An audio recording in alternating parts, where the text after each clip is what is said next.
Bhagavad Gita as it is, we're on chapter 18, on the last text of this chapter, text 78.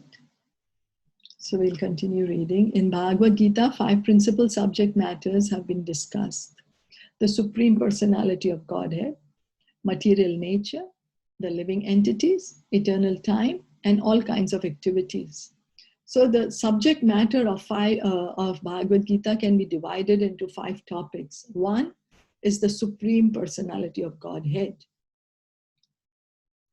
about Krishna, who's God. So matter is discussed, Supreme Personality of Godhead. 2, the material nature. What is all these things that we are seeing around us, where we are, this whole material world. Then the living entities, we, the spirit souls. Then eternal time, Kal, and all kinds of activities, each and every action of us. All this is described. And of all these 5, 4 are eternal and 1 is temporary. 4 can never be changed. 4 always exist. 1 can be changed. 1 is temporary, and that is our activities, our karma.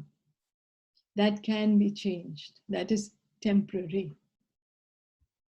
The Supreme Lord is eternal. He always exists. The material nature, she always exists. Although she may be manifest or unmanifest, that doesn't matter, but she always exists. Living entities, we always exist in one body or the other. Maybe in the material world or in the spiritual world, but we always exist. Eternal time, Kal, always exists. But all our activities, our karma, those can be changed. Those are not eternal. And the reactions to our karma are not eternal. All is dependent on the Supreme Personality of Godhead, Krishna. All is dependent on the Supreme Personality of Godhead, Krishna. So the ultimate, everything is, nothing can move without the sanction of the Lord. Not even a blade of grass can move without the sanction of the Lord. We feel, I'm the one who's doing it. It's because of me. Oh, I'm not doing this right. What's going to happen?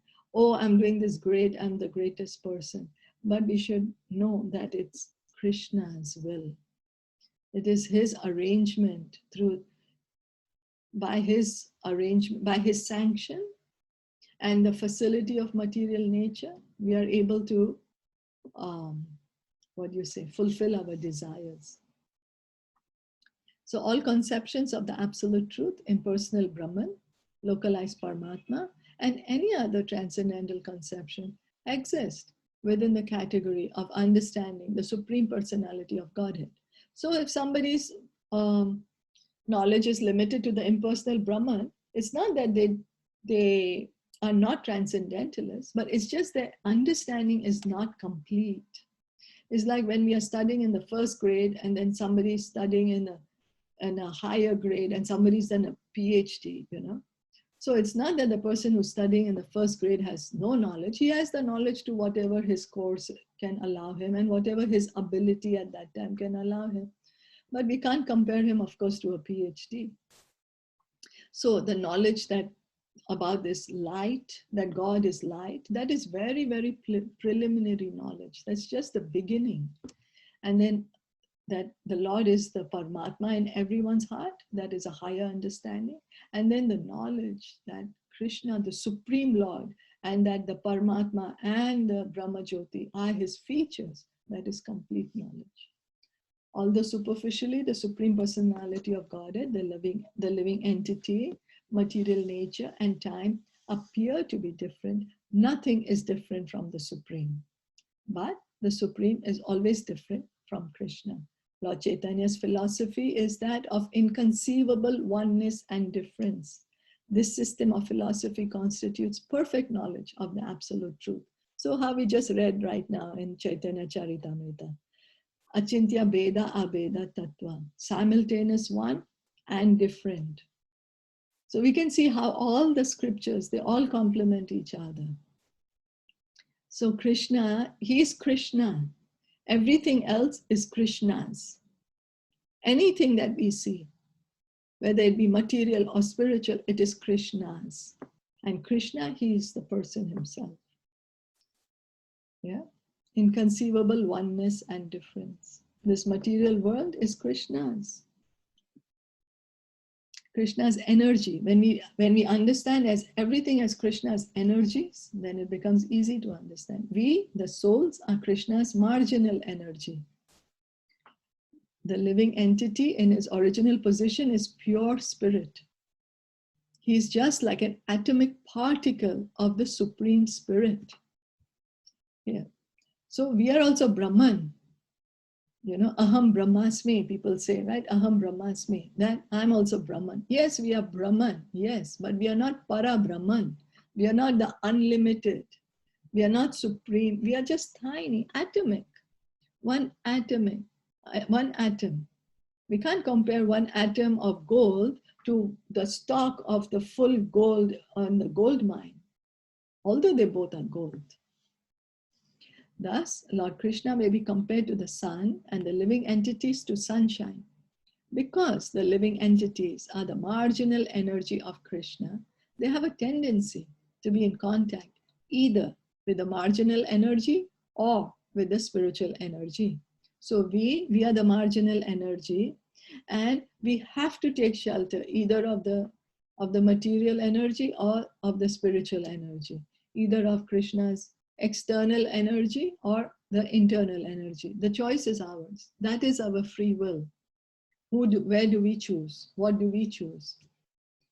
In other words, the living entity is situated between the two energies of the Lord, and because he belongs to the superior energy of the Lord, he has a particle of independence. By proper use of that independence, he comes under the direct order of Krishna. Thus, he attains his normal condition in the pleasure-giving potency. Thus end the Bhaktivedanta purports to the 18th chapter of the Srimad Bhagavad Gita in the matter of its conclusion, the perfection of renunciation. So we are on the border. As we see the ocean shore, sometimes we are inside sometimes the ocean shore is visible, you know, when it's low tide, and when it's high tide, it gets covered with the water. So we are like that. Although we are spiritual energy, we are higher, we are superior to this material energy. But because we are very tiny, we are very, very tiny. And due to our independence, when we misuse the independence, we come under the control of this Maya energy. And so that's our choice. It just depends. What do we want? Our free will. And so we end the Bhagavad Gita here. Thank you so much, everyone, for joining in. Thank you. Questions or comments or anything? No? Then we can stop here for today. Srimad Bhagavad Gita ki jai, Srila Prabhupada ki jai, Gaura Premanande, Hari Hari Bol. Hare Krishna.